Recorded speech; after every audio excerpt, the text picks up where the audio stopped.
Hello दोस्तों, आप सबका मेरे यूट्यूब चैनल पर स्वागत है। आज बात करते हैं कहानी तड़प तेरे इश्क के अगले भाग की। पिछले भाग में आपने पढ़ा कि प्रशांत आराध्या से माफ़ी मांगने की बहुत कोशिश करता है, लेकिन आराध्या उसकी कोई बात नहीं सुन रही थी, बल्कि वो तो वहाँ से जाने की तैयारी कर रही थी।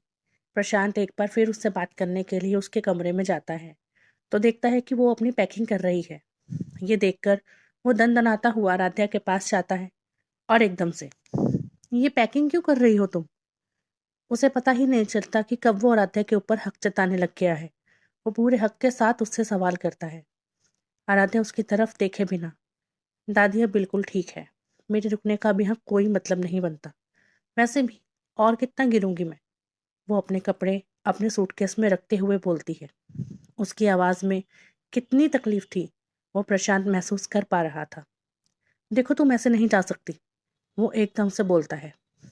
अनाध्या घूर कर उसकी तरफ देखते हुए, क्यों नहीं जा सकती मैं?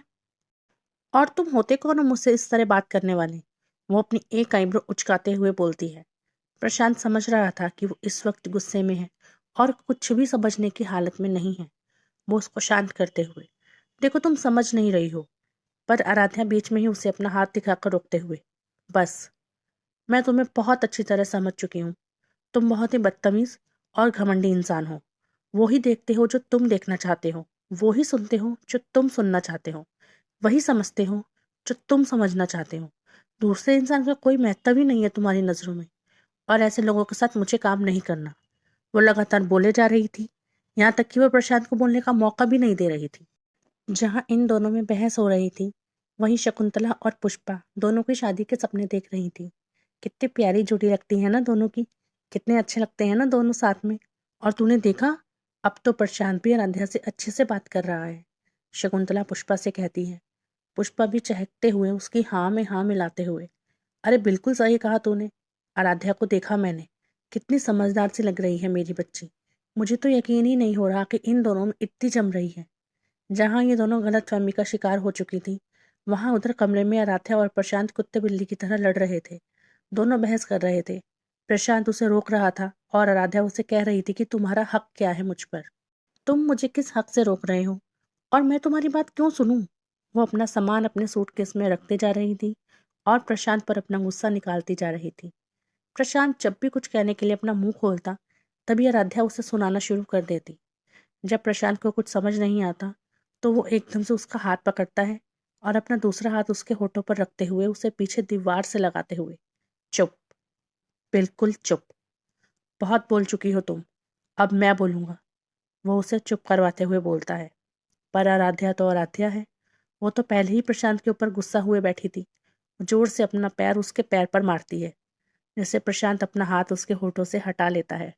आराध्या एकदम से, क्यों? बोलने का हक क्या सिर्फ तुम्हें है, मुझे नहीं? मुझे तो कितना सुना दिया था तुमने, और बोलने का मौका तक नहीं दिया था, और अब भी सिर्फ तुम ही बोलोगे? जी नहीं, मैं तो बोलूंगी, जितना मेरा दिल करेगा उतना बोलूंगी। वो एक बार फिर शुरू हो गई थी। प्रशांत वापस उसका मुंह बंद करते हुए, तुमसे कहा ना एक बार, शांति से मेरी बात सुन लो। इस पर वो थोड़ी नरमी से बोलता है।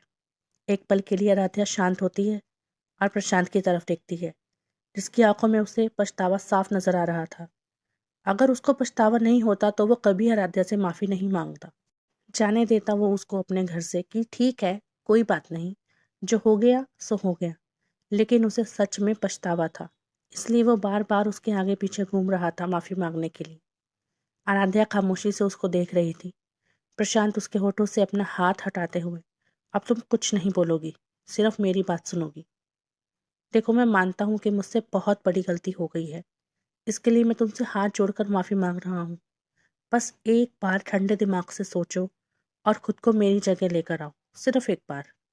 माना कि जो शब्द मैंने तुमसे कहे वो बहुत गलत थे, बहुत बुरे थे, मुझे ऐसा नहीं कहना चाहिए था, पर सच कह रहा हूँ, मुझे बहुत ज़्यादा बुरा लग रहा है, बहुत गिल्टी फील हो रही है। और अगर तुमने मुझे माफ़ नहीं किया और तुम यहाँ से चली गई ना, तो मैं पूरी ज़िंदगी गिल्ट में रहूँगा। मानता हूँ कि मैंने तुम्हारा दिल बहुत दुखाया है और ऐसे कड़वे बोल बोले हैं जिन्हें भूलना मुश्किल है, लेकिन दादी कहती है कि माफ़ करने वाला बहुत बड़ा इंसान होता है। कभी कभी ऐसा होता है ना हमारे साथ, कुछ ऐसा हो जाता है कि कोई ऐसा इंसान हमें धोखा दे देता है, जिस पर हम सबसे ज़्यादा भरोसा करते हैं, वो इंसान हमारी ऐसी हालत कर देता है कि फिर हमारा सबसे विश्वास उठ जाता है और हम सबको एक ही नज़र से देखने लगते हैं। ऐसा ही कुछ हुआ है मेरे साथ। मैं जल्दी से किसी पर ट्रस्ट नहीं कर पाता, पर तुम पर करने लग गया था। लेकिन हालात ऐसे हो गए कि मैं कभी पॉजिटिव सोच ही नहीं पाता। हमेशा नेगेटिविटी ही आसपास घूमती रहती है मेरे। बस उस दिन भी यही हुआ मेरे साथ। जब तुम नहीं आई तो मेरा दिमाग गर्म हो गया और फिर मैं तुम्हें वो सब, तुम समझ रही हो ना आराध्या। प्रशांत अपनी बात उसके सामने रखते हुए बोलता है। आराध्या धीरे से, अब दिमाग में कचरा भरा है तो कचरा बेचारी सोच में घूमेंगी ना। वो धीरे से पुतपुताती है। आराध्या उसकी तरफ देखती है। फील कर सकती थी वो उसकी तकलीफ को, क्योंकि सच में वो उससे सॉरी बोल रहा है। उसे सच में एहसास था अपनी गलती का। ठीक है, मैंने माफ़ किया तुम्हें, लेकिन इसका ये मतलब नहीं है कि अब मैं तुम्हारे साथ ऑफिस में काम करूंगी या मैं तुम्हारे घर में रहूंगी। नहीं, ये नहीं होगा। ये मेरा अपना डिसीज़न है और तुम ये मत समझना कि मैं गुस्सा होकर यहाँ से जा रही हूँ या मैंने तुम्हें दिल से माफ़ नहीं किया। नहीं, ऐसा कुछ भी नहीं है। बस मैं अब यहाँ नहीं रुक सकती। इतना कहकर वो खामोश हो जाती है। प्रशांत समझ रहा था कि जो कुछ भी हुआ उसे भूलना इतना आसान नहीं है और फिर उसकी भी सेल्फ रिस्पेक्ट है। उसने तो माफ़ भी कर दिया, अगर उसकी जगह कोई और होता तो कभी माफ़ नहीं करता। वो एक गहरी सांस लेकर, मैं तुम्हें यहाँ रुकने के लिए फोर्स तो नहीं कर सकता, पर अगर हम दोनों मिलकर एक नए सिरे से शुरुआत करते तो बेहतर होता, ऐसा मुझे लगता है। वो एक बार फिर उसे रोकने की कोशिश करते हुए बोलता है। उसकी बात सुनकर आराध्या हैरानी से उसकी तरफ दिखती। उसे यकीन ही नहीं आ रहा था कि ये वही प्रशांत है जो चाहता था कि वो वहां से चली जाए, और आज वही प्रशांत उसे रोकने के बहाने बना रहा था। आराध्या अपनी नजरें फेर लेती है और उसके पास से गुजरते हुए, सॉरी मिस्टर प्रशांत, बट ये पॉसिबल नहीं है। इतना कहकर वो वापस अपना सामान पैक करने लगती है। प्रशांत भी अब कुछ बोल नहीं पाता और चुपचाप वहां से चला जाता है। ऐसे ही रात हो जाती है। शकुंतला अब बिल्कुल ठीक थी और वो डिनर करने के लिए उठकर अपने कमरे से बाहर आती है। वो और पुष्पा दोनों बातें करते हुए डाइनिंग टेबल तक आ जाती हैं और फिर अपनी अपनी कुर्सी पर बैठ जाती हैं। इतने में राध्या भी वहां आ जाती है और ठीक उसी वक्त प्रशांत भी वहां पर आ जाता है। दोनों की नजरें मिलती हैं, नहीं बोलते और अपनी अपनी जगह पर बैठ जाते हैं। सब लोग खाना शुरू करते हैं। शकुंतला खाते हुए, अच्छा हुआ तू आ गई पुष्पा, तेरे आने से मैं जल्दी ठीक हो गई। बाकी राधिया के आने से तो घर में रौनक ही आ गई। बस कल का दिन मैं और आराम करूंगी, फिर परसों हम दोनों घूमने जाएंगे। वो पुष्पा की तरफ देखते हुए बोलती है। विचार तो बहुत अच्छा है शकुंतला, पर मैं तो कल सुबह ही जा रही हूँ। एक बहुत ज़रूरी काम है। वो तो तेरी तबीयत का सुनकर मैं दौड़ी चली आई, लेकिन अब नहीं रुक सकती। कल सुबह तो हर हाल में मुझे जाना है। पुष्पा अपनी परेशानी उसके सामने रखते हुए बोलती है।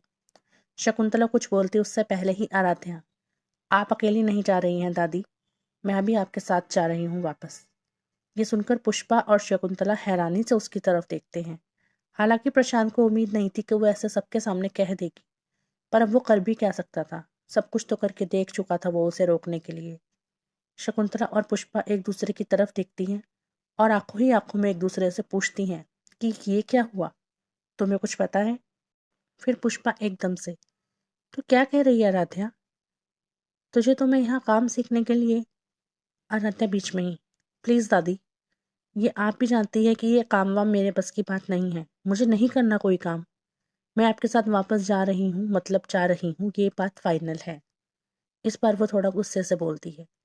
पुष्पा भी उतने ही गुस्से से, तुझे पता है ना कि तूने क्या वादा किया था मुझसे, कि अगर तुम ऐसे बीच में अपना वादा तोड़कर वापस आती हो तो तुझे।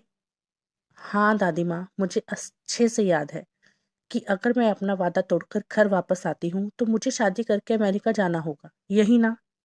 ठीक है, मैं शादी करने के लिए तैयार हूँ। ये सुनकर सबके पैरों तले जमीन खिसक जाती है, यहाँ तक कि प्रशांत के भी। ये उम्मीद नहीं थी उसे। खाते खाते एकदम से उसके हाथ रुक जाते हैं और चम्मच उसके हाथ से गिर जाता है।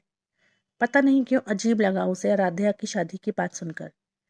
एक बार फिर पुष्पा और शकुंतला एक दूसरे की तरफ देखते हैं। पुष्पा ने तो यूं ही कह दिया था कि कोई लड़का है जो शादी करना चाहता है और उसके बाद वो अमेरिका में सेटल होगा। लेकिन उसे क्या पता था कि आराध्या ऐसे एकदम से शादी के लिए राजी हो जाएगी। अब कहाँ से लाए वो कोई लड़का, क्योंकि वो तो चाहती थी कि उसकी शादी प्रशांत के साथ हो। अब ना तो उसे कुछ समझ में आ रहा था कि वो क्या बोले, और ना ही शकुंतला को। और प्रशांत के तो होश ही उड़े हुए थे। ये तो क्या कह रही है, पुष्पा एकदम से बोलती है। तो इसमें मैं गलत क्या कह रही हूँ दादी? आप ही चाहती थी कि मैं ऑफिस का काम करूं। आपके कहने पर मैं यहाँ आई, पर यहाँ मेरा मन नहीं लग रहा है, नहीं जम रहा है मुझे। और अब आपके अनुसार जब मैं शादी करने के लिए तैयार हूँ, तो भी आपको प्रॉब्लम है। आखिर चाहती क्या है आप मुझसे? वो खिंचते हुए बोलती है, क्योंकि वो अभी शादी करना नहीं चाहती थी, लेकिन करनी पड़ रही थी उसको, जबरदस्ती। तो कहीं ना कहीं तो उसका गुस्सा निकलेगा ही। शकुंतला आंखें झपकाकर पुष्पा को शांत रहने के लिए बोलती है। फिर वो आराध्या से, क्या हुआ बेटा, क्या बात है? ऐसे शादी के फैसले इतनी जल्दबाजी में नहीं किए जाते बेटा। कुछ हुआ है क्या? किसी ने कुछ कहा है क्या तुझे? ये बात वो प्रशांत की तरफ देखते हुए बोलती हैं, क्योंकि उन्हें पूरा शक था कि जरूर प्रशांत ने ही आराध्या को कुछ कहा है, तभी वो इतना बड़ा कदम उठाने पर मजबूर हुई।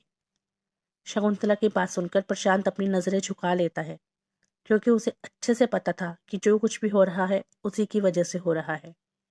नहीं दादी, मुझे किसी ने कुछ नहीं कहा है। ये मेरा अपना फैसला है। हो सकता है कि मैं अमेरिका जाकर ही कुछ करूं। फिर वो पुष्पा की तरफ देखकर, क्या नाम बताया था आपने उस लड़के का? खैर, जो भी है, मैं मिलने के लिए तैयार हूँ, और शादी के लिए भी। क्या यहाँ पर किसी ने शादी की बात की? वो भी किसी खूबसूरत सी लड़की ने? डोंट वरी, मैं हूं ना। दरवाजे पर खड़ा एक हैंडसम सा लड़का अपने बालों में हाथ घुमाते हुए बोलता है। सब लोग दरवाजे की तरफ देखते हैं। आ आ आ तो कौन आया ये नया शख्स? क्या आराध्या के लिए कोई समवन स्पेशल, या कुछ और? खैर, जो भी हो, ये नई एंट्री आपको बहुत हंसाएगी, बहुत गुदगुदाएगी, बहुत धमाल होंगे अब कहानी में। बने रहिए कहानी के साथ, और चैनल को कर दीजिए सब्सक्राइब। अगर आपको नेक्स्ट पार्ट जल्दी से चाहिए तो ज़रूर करना पड़ेगा। वीडियो को लाइक और कमेंट में बताना पड़ेगा कि कैसी लग रही है आपको ये कहानी। अगर ये तीनों चीज़ें हम जल्दी जल्दी करेंगे तो नेक्स्ट पार्ट आपको कल ही मिल जाएगा, अदरवाइज परसों मिलेगा। जितनी जल्दी सब्सक्राइब करोगे, अगला भाग उतनी जल्दी मिलेगा। Thank you.